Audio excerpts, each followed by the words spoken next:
ஓம் அகிலாண்ட நாயகியே போற்றி. ஓம் அஷ்டமி நாயகியே போற்றி. ஓம் அபயம் தருபவளே போற்றி. ஓம் அசுரரை வென்றவளே போற்றி. ஓம் அன்பர்க்கு எளியவளே போற்றி போற்றி. என் அன்பு குழந்தையே, இன்று உன் அம்மா உனக்கு ஒரு முக்கியமான செய்தியைத்தான் சொல்வதற்காக வந்திருக்கின்றேன். என் தங்க குழந்தையே, உன்னை நினைத்து ஒரு பெண் அழுது கொண்டிருக்கின்றாள். அவள் யார் என்றும் அவள் எதற்காக உன்னை நினைத்து அழுது கொண்டிருக்கின்றாள் என்றும் உனக்கு உணர்த்த வந்திருக்கின்றேன். என் தங்கமே, நீ நினைக்கலாம், யார் அழுதால் நமக்கு என்ன, எதற்காக நம் அம்மா இதை நம்மிடத்தில் சொல்ல வந்திருக்கின்றாள் என்று கூட நீ கேட்கலாம். என் தங்க பிள்ளையே, இது உன்னுடைய வாழ்க்கை சம்பந்தமானது. அங்கே உன்னை நினைத்து அழுது கொண்டிருப்பவருக்கும் உனக்கும் மிகப்பெரிய தொடர்பு ஒன்று இருக்கின்றது. அவர்கள் மனம் வருந்தி அழுதி கொண்டிருக்கின்றார்கள் என்பது நிச்சயமாக உனக்கு தெரிய வரும் பொழுது உன் கண்களிலிருந்து தானாக கண்ணீர் வரத்தான் செய்யும். நீயும் மனவேதனை அடையத்தான் போகின்றாய். என் தங்க பிள்ளையே, நீ மனவேதனை அடைய வேண்டும் என்பதற்காக உன் அம்மா இதனை சொல்லவில்லை. உன் வாழ்க்கையில் இருக்கும் அவர்களை பற்றி நீ முழுமையாக புரிந்து கொண்டு ஒரு மிகப்பெரிய பிரச்சனையை முடிவுக்கு கொண்டு வருவதற்காகத்தான் இந்த அம்மா உன்னை இப்பொழுது உன்னோடு தேடி வந்து பேசிக்கொண்டிருக்கின்றேன். என் தங்க குழந்தையே, பொதுவாக ஒரு பெண்ணின் கண்ணீர் என்பது ஆணுக்கு வேண்டுமானால் காரியங்களை சாதித்து கொள்ளும் கருவி போலவும் எதிரே இருப்பவர்களை வீழ்த்தும் ஆயுதம் போலவும் இருக்கலாம். ஆனால் பெண்ணை பொறுத்தவரை அவளின் கண்ணீர் என்பது அவளுடைய உண்மையின் மெய்ப்பாடு. அவளின் மனதில் உணர்ச்சிகளை வெளிப்படுத்த அவளுக்கு தெரிந்த ஒரே ஒரு செயல் கண்ணீர் தான். இந்த சமுதாயத்தை பொறுத்தவரை கண்ணீர் பெண்களுக்கு ஒரு ஆயுதம் என பரவலாக சொல்கின்றார்கள் அல்லவா? ஆனால் அந்த ஆயுதத்தை வைத்து பெண்கள் எத்தனை எதிரிகளை வீழ்த்தி இருக்கின்றார்கள், எத்தனை உறவுகளை தொலைத்திருக்கின்றார்கள் என்பதனை எல்லாம் நீ யோசித்து பார்க்க வேண்டும். என் பிள்ளையே, எத்தனை உறவுகளிடமும் மண்டியிட்டு எத்தனையோ கஷ்டங்களை எல்லாம் குடும்பத்திற்காகவும் தன்னுடைய வாழ்க்கை துணைக்காகவும் அனுபவித்திருக்கின்றார்கள் என்பதையெல்லாம் நீ உன்னுடைய வாழ்க்கையில் கண்டிருக்கின்றாய் அல்லவா? அப்படி இருக்கும் பொழுது ஒரு பெண்ணின் கண்ணீரை நீ சாதாரணமாக எடுத்துக்கொள்ள கூடாது. ஒரு பெண் தனது கண்ணீரின் மூலம் அனைத்தையும் நிறைவேற்றி கொள்கின்றாள் என்று நீ நினைத்தாயானால் அது எல்லா நேரத்திலும் உனக்கு சரியான புரிதலை ஒரு நாளும் கொடுக்காது. என் தங்க குழந்தையே, இதனை நீ நிச்சயமாக புரிந்து கொள்ளத்தான் வேண்டும். உன் வாழ்க்கையில் இருக்கக்கூடிய பெண் மனதிற்குள் எதையும் தேக்கி வைத்து கொள்ளாமல் தன்னுடைய உணர்வை கண்ணீரால் வெளியே கொட்டிவிடுவதால் தான் பெண்கள் எப்பொழுதும் தெளிந்த மனதோடு சிந்திக்க முடிகின்றது என்பதனையும் நீ புரிந்து கொள்ள வேண்டும். அது மட்டுமல்ல என் பிள்ளையே, தன்னுடைய கண்ணீரை யார் முன் சிந்த வேண்டும் என்பதில் கூட பெண்கள் வரையறை வைத்திருக்கின்றார்கள். ஒரு ஆணின் முன்னால் அழக்கூடாது என தன் மனதை இறுக்கமாக்கி கொண்டால் அதன் பின்னர் அந்த இறுக்கம் நலிவடையாது என்பது இயலாத காரியம் அல்லவா? தன் கண்ணீரின் வலிமையை, இருக்கக்கூடிய வேதனையை இன்னொரு பெண் மட்டுமே நன்கு அறிவாள். பல நேரங்களிலும் பெண்களின் கண்ணீர் அர்த்தமற்றது என்று ஒதுக்கியும் நீ தள்ளிவிடுகின்றாய் அல்லவா? எப்படியாக இருந்தாலும் அந்த கண்ணீர் என்பது உனக்காகவும் உன்னுடைய குடும்பத்திற்காகவும் தான். அவர்கள் தன்னுடைய உணர்ச்சிகளை அடக்கி கொண்டு கண்ணீராக வெளிப்படுத்துகின்றார். என் பிள்ளையே, அந்த பெண் உன் மீது அதிகமான அன்பு கொண்டவள். அப்படிப்பட்ட பெண் அழுகின்றாள் என்றால் அந்த கண்ணீருக்கு காரணமாக ஏதாவது ஒரு விஷயம் இருக்கின்றது என்பதனை நீ புரிந்து கொள்ள வேண்டும். என் பிள்ளையே, பெண்ணை தெய்வத்திற்கு ஒப்பாக சொல்கின்றோம் அல்லவா? ஏனென்றால் அவர்களிடத்தில் தாய்மை பண்பு உள்ளது. முதலில் அவர்கள் உன்னை புரிந்து கொள்ளாமல் சில காயங்களை கொடுத்து செய்திருக்கலாம். அதையெல்லாம் திருத்திக் கொள்வதற்கான வாய்ப்புகளை நீ கொடுத்திருக்கும் பொழுது அவர்கள் திருத்தி கொண்டு வருகின்றார்கள் அல்லவா என் அன்பு பிள்ளையே. கணவன் மனைவி இருவரும் சேர்ந்திருக்கும் பொழுதுதான் தன்னுடைய துணையின் அருமை இருவருக்குமே சாதாரணமாகத்தான் தோன்றும். ஒரு சிறிய பிரிவினை சந்திக்கும் பொழுதுதான் வாழ்க்கையில் தன்னுடைய துணை எவ்வளவு முக்கியம் என்பதும் இருவருக்குமே புரியும். எல்லோருக்குமே அதனுடைய வழி என்ன என்பது சாதாரணமாக பேசினால் புரியாது. அதனை அந்த பிரிவின் மூலமாக அனுபவித்தால் மட்டுமே தெரிய வரும். என் தங்க குழந்தையே, அதனை நீயும் புரிந்து கொள்ள வேண்டும். ஆனால் ஒரு சிறிய பிரிவு வரும் பொழுதுதான் உண்மையான அன்பு என்றால் என்ன, அந்த உறவு நம்மோடு இல்லை என்றால் நம் வாழ்க்கை என்னவாகும் என்பதை எல்லாம் புரிய வைக்கும். என் தங்கமே, உன்னை நினைத்து அழுது கொண்டிருப்பவரும் அப்பேற்பட்ட ஒரு சூழ்நிலைதான் ஏற்பட்டிருக்கின்றது. தன்னுடைய வாழ்க்கையில் செய்தது எத்தனை பெரிய தவறு என்பதை எல்லாம் இப்பொழுது உணர்ந்து கொண்டிருக்கின்றார்கள். அவர்கள் தற்போது இருக்கின்ற மனநிலையில் கஷ்டங்களும் வேதனைகளும் இனிமேல் அவரை இது போன்ற ஒரு தவறை மீண்டும் செய்யாத அளவிற்கு மனதளவில் பக்குவப்படுத்தி வருகின்றது. என் தங்க பிள்ளையே, உனக்கும் அவர்களுக்கும் ஏகப்பட்ட கருத்து வேறுபாடுகள் இருந்த பொழுதும் ஒருவரை ஒருவர் பிரிந்து வாழ்ந்து கொண்டிருக்கின்றீர்கள். என் தங்க குழந்தையே, நான் சொல்வது யார் என்று இப்பொழுதாவது நீ புரிந்து கொண்டாய் அல்லவா? என் பிள்ளையே, உன்னை விட்டு பிரிந்த அவரின் எண்ணங்கள் முழுவதும் உன்னை சுற்றி சுற்றிதான் வந்து கொண்டிருக்கின்றது. நீ எந்த அளவிற்கு அவரால் வேதனைப்பட்டாய் என்பதை எல்லாம் அவரால் நன்றாக உணரவும் முடிகின்றது. நாம் ஏன் இத்தனை காயப்படுத்தினோம், நாம் ஏன் இத்தனை நாட்கள் பேசாமல் இருந்து விட்டோம் என்றெல்லாம் அங்கே கதறி அழுது கொண்டிருக்கின்றார்கள். உங்கள் இருவருக்கும் இந்த தனிமையானது வாழ்க்கை என்றால் என்ன என்பதனை உணர்த்தியிருக்கும் அல்லவா? என் செல்லமே, வாழ்க்கையில் சில பிரச்சனைகள் எல்லாம் வரத்தான் செய்யும். அதை எல்லாம் ஒற்றுமையாக கடந்து வர வேண்டியது உங்கள் இருவரின் பொறுப்பு என்பதனை நீ மறந்துவிடக் கூடாது. அன்பான தாம்பத்தியம் என்பது எல்லோருக்கும் அவ்வளவு எளிதில் கிடைக்காது. அது உனக்கு கிடைத்திருக்கின்றது என்றால் அதை நீ உதாசீனப்படுத்தாமல் காப்பாற்றி கொள்வதற்கு என்னவெல்லாம் செய்ய வேண்டுமோ அதைத்தான் நீ செய்ய வேண்டும். என் குழந்தையே, உன் மனதிற்குள் இருக்கின்ற அத்தனை கஷ்டங்களுக்கும் ஒரே முடிவு நீ மீண்டும் உன் துணையோடு சேர்ந்து வாழ்வது மட்டும்தான். அதனால் உன் அம்மா உன்னிடத்திலே வந்து இத்தனை விஷயங்களையும் சொல்லி கொண்டிருக்கின்றேன். என் செல்லமே, அம்மா சொல்வதில் உனக்கு மாற்று கருத்துகள் கூட இருக்கலாம். ஆனாலும் தன்னுடைய தவறுகளை எல்லாம் திருத்தி கொள்ள நீ ஒரு வாய்ப்பினை கொடுக்க வேண்டும் அல்லவா? ஒரு பெண்ணினுடைய கண்ணீர் என்பது அதிசக்தி வாய்ந்தது என்பதனை நீ புரிந்து கொள்ள அதற்கு வலிமை என்பது அதிகம் அல்லவா? அத்தனை எளிதில் உனக்காக யாரும் கண்ணீர் சிந்தி விட மாட்டார்கள்.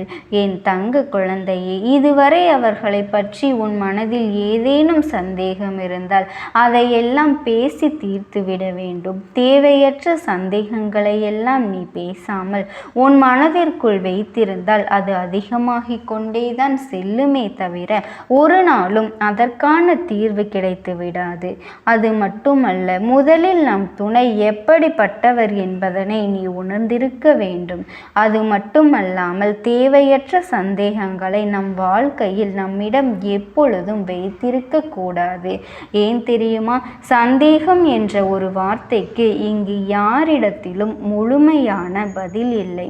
என் தங்கமே, நம்பிக்கையும் அன்பும் மட்டும்தான் இந்த சந்தேகத்தை விரட்டி அடிக்குமே தவிர நம்முடைய துணையின் மீது நாமவே சந்தேகப்பட்டு அவர்களுடைய வாழ்க்கையையும் சேர்த்து நாம் வீணடித்து விடக்கூடாது. நீயாக ஒரு விஷயத்தை யோசித்துப்பார். தன் வாழ்க்கை துணையின் மீது சந்தேகப்பட்டு தன்னுடைய வாழ்க்கையையும் கெடுத்து அவர்களுடைய வாழ்க்கையையும் கெடுத்து தனியே வாழ்வதில் என்ன இருக்கின்றது? இந்த வாழ்க்கையில் நீ இப்படி வலிகளையும் வேதனைகளையும் அனுபவிப்பதற்காகவா நீ இந்த பிறவியினை எடுத்திருக்கின்றாய்? என் அன்பு குழந்தையே, இந்த வாக்கினை கேட்கின்ற உனக்கு நிச்சயமாக மனமாற்றம் வந்துவிட்டதானால் நிச்சயமாக உன் வாழ்க்கையில் நீ உன் துணையோடு சேர்ந்து வாழ்வதற்கான அத்தனை வழிகளையும் நான் ஏற்படுத்தி கொடுக்கின்றேன். என் தங்க குழந்தைக்கு இந்த தாயானவளினுடைய அன்பும் ஆசீர்வாதங்களும் என்றென்றைக்குமே முழுமையாக கிடைத்து கொண்டேதான் இருக்கும். ஓம் சக்தி, ஓம் ஆதிபரா சக்தி. ஓம் சக்தி தாயே போற்றி. நீ நல்லது நினைத்தால் இந்த தாயின் ஆசீர்வாதத்தில் உனக்கு நல்லது மட்டுமே நடக்கும்.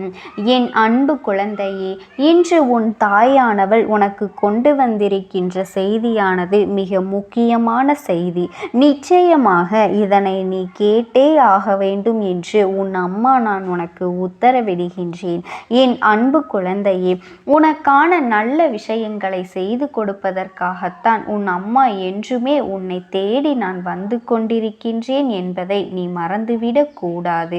என் பிள்ளைக்கு உன்னுடைய மனக்கவலைகளும் உன்னுடைய வாழ்க்கையில் உன்னை சுற்றி இருக்கின்ற கஷ்டங்களும் தீரப்போகின்ற இந்த நேரத்தில் உன் அம்மா நான் உன்னை சந்தித்து ஒரு முக்கியமான செய்தியை சொல்ல வந்திருக்கின்றேன்.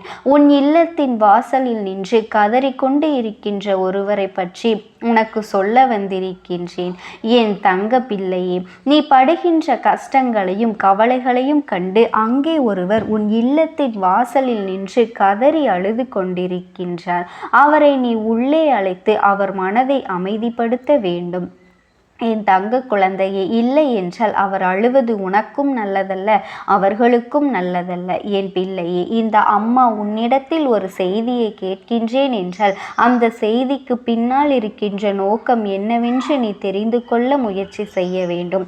அது மட்டுமல்ல என் பிள்ளையே, நான் இல்லத்தின் வாசலில் ஒருவர் கதறி அழுது கொண்டிருக்கின்றார். உன் இல்லத்தில் வாசலில் கன்னிப்பெண் நிற்கின்றது அல்லது வேறு ஏதேனும் ஒரு ஆத்மா நிற்கின்றது என்று சொன்னால் அதனை நீ எப்படி எடுத்துக்கொண்டு நம்புவாயோ அதுபோலத்தான் இந்த அம்மாவினுடைய வாக்கும் என்பதனை நீ மறக்கக்கூடாது. என் தங்க குழந்தையே, இந்த அம்மா உன் இல்லத்தின் வாசலில் நின்று ஒருவர் கதறி அழுகின்றார் என்று அத்தனை எளிதாக சொல்லிவிட முடியுமா? அம்மா இதை கண்ணார கண்டு இதை உன்னுடைய வாழ்க்கையில் நடப்பது நல்லதல்ல என்பதை உணர்ந்துதான் உன்னிடத்தில் இதை சொல்ல வந்திருக்கின்றேன். என் குழந்தையே, சில விஷயங்கள் உன்னை சுற்றி நடப்பதை நீ அறியாமல் இருக்கின்றாய். அதைத்தான் உனக்கு நான் எடுத்து சொல்ல வந்திருக்கின்றேன். என் தங்க பிள்ளையே, உன் இல்லத்தின் வாசலில் சில நாட்களாக ஒருவர் வந்து கதறி அழுகின்றார். அதற்கு காரணம் என்ன தெரியுமா? நீ வருகின்ற ஒவ்வொரு கஷ்டங்களையும் அவர்களால் காண முடியவில்லை. அதாவது உனக்காக வேதனைப்பட்டு அவர்கள் கதறி கொண்டிருக்கின்றார்கள். இதுவரை இவரை உன் இல்லத்திற்குள் நீ அழைக்க வேண்டும். அதை எப்பொழுது அழைக்க வேண்டும், எப்படி அழைக்க வேண்டும் என்பதனை உன் அம்மா நான் சொல்கின்றேன். என் தங்க குழந்தையே, அவர்களுக்கு நீ என்ன செய்தால், நீ எதை செய்தால் அவர்களின் மனது சாந்தியடையும் என்பதையும் உன் அம்மா நான் இன்று சொல்லப் போகின்றேன். என் குழந்தையே, அதையும் நீ நிச்சயமாக கவனமாக கேட்க வேண்டும். என் பிள்ளையே, அப்பொழுதுதான் உன்னால் உன் வாழ்க்கையின் அர்த்தம் என்னவென்று புரிந்து கொள்ள முடியும். என் தங்க குழந்தையே, வீட்டின் உள்ளே அடைந்து கிடந்து வெளியே நடக்கின்ற விஷயங்கள் தெரியாமல் இருக்கின்றாய் அல்லவா? இது போன்ற சில விஷயங்களை நீ நிச்சயமாக தெரிந்து வைத்திருக்கத்தான் வேண்டும். உன் எதிர்கால வாழ்க்கையும் இதில் அடங்கி இருக்கின்றது என்பதனை நீ புரிந்து கொள்ள வேண்டும். என் பிள்ளையே, சில நாட்களாகவே உன் வாழ்க்கையில் நடக்கின்ற பிரச்சனைகள் எதுவுமே உன்னால் சரி செய்ய முடியாததாக இருக்கின்றது. எத்தனைதான் நீ முயற்சி செய்தாலும் உன்னால் அதனை சரி செய்ய முடியவில்லை. உன்னால் பழைய நிலைக்கு வரவும் முடியவில்லை. இத்தனை பிரச்சனைகளுக்கு என்னதான் தீர்வு இருக்கின்றது என்று தெரியாமல் நீ விழிப்பிதுங்கி நிற்கின்றாய். இப்படி நீ விழிப்பிதுங்கி நின்று கொண்டிருப்பதற்கு தீர்வாகத்தான் உன்னுடைய வீட்டிற்கு வெளியே நிற்பவர்களை நீ வீட்டின் உள்ளே அழைக்க வேண்டும் என்று நான் சொல்கின்றேன். நீ எப்பொழுது அழைக்க வேண்டும் என்பதை பற்றி நான் உனக்கு சொல்லப் போகின்றேன். என் அன்பு பிள்ளையே, உன் வாழ்க்கையில் நடக்கின்ற பிரச்சனைகள் எதுவுமே உன்னால் சரி செய்ய முடியாததாக இருக்கின்றது அல்லவா? எத்தனைதான் நீ முயற்சி செய்தாலும் உன்னால் அதனை சரி செய்யவும் முடியவில்லை. என் தங்க குழந்தையே, அப்படியென்ற கவலை உன்னை திரும்ப திரும்ப வாட்டி வதைக்கின்றது அல்லவா? உன் இல்லத்தின் வாசலில் நின்று கதறி கொண்டிருப்பவர் வேறு யாருமில்லை. சமீபத்தில் உன்னை விட்டு பிரிந்து போன உன் வீட்டில் இருக்கும் ஒருவர்தான். அதுவும் வயது சற்று அதிகமான ஒருவர்தான். சிலருக்கு சிறுவயதில் இருக்கின்றவர்களும் இறந்திருக்கின்றார்களே என்று சொல்வாய். ஆனால் சிறு வயதில் இருக்கின்றவர்கள் உன்னுடைய குடும்ப பாரத்தை தூக்கி சுமந்தவர்கள் அல்ல என்பதனை நீ இன்று தெரிந்து கொள்ள வேண்டும். உன் இல்லத்தில் இறந்து போன ஒருவர் உன் குடும்பத்தை தாங்கி நிற்கின்ற ஒருவர்தான். என் குழந்தையே, உன் இல்லத்தின் வாசலில் நின்று கதறி அழுது கொண்டிருக்கின்றார். அன்று என்ன பிரச்சனையாக இருந்தாலும் தனியாக நின்று சமாளித்த ஒருவர் இன்று அவர் இல்லாமல் தன்னுடைய குடும்பத்தில் இருக்கின்ற அத்தனை பேரும் படுகின்ற கஷ்டத்தை கண்டு மிகுந்த மனவேதனை பட்டு கொண்டிருக்கின்றார். ஒரு சிறிய விஷயத்தை கூட சமாளிக்க முடியாமல் நீங்கள் திணறிக் கொண்டிருப்பதை கண்டு காண்கின்ற பொழுது அவர்களுக்கு மிகுந்த மனவேதனை அளிக்கின்றது. அன்றே நாம் இவர்களுக்கு எல்லாவற்றையும் கற்றுக் கொடுத்திருக்கலாம். இந்த வேதனையை பற்றி அவர்கள் இதை கடந்து போவதை பற்றி அவர்களுக்கு உணர்த்தி இருக்கலாமே என்று நம்முடைய பாதுகாப்பு வளையத்திற்குள் அவர்களை வைத்துவிட்டு இன்று அவர்கள் படுகின்ற கஷ்டத்தை நம்மால் காண முடியவில்லை என்று அவர்கள் வெதும்பி கொண்டிருக்கின்றார்கள். என் தங்க பிள்ளையே, நீ எதற்காகவும் கஷ்டப்படாதே. அவர்கள் கவலைப்படுவதை பார்த்து நீ அல்லவா வேதனைப்பட்டு கொண்டிருக்கின்றாய். என் தங்க குழந்தையே, நீ அடைகின்ற மனவேதனையை பார்த்துதான் அவர் கஷ்டப்பட்டு கொண்டிருக்கின்றார். இந்த சூழ்நிலையினால் நம்மால் இந்த உலகத்தை விட்டு பிரிந்து சென்ற பிறகும் கூட நமக்காக இருக்கின்றார்கள்.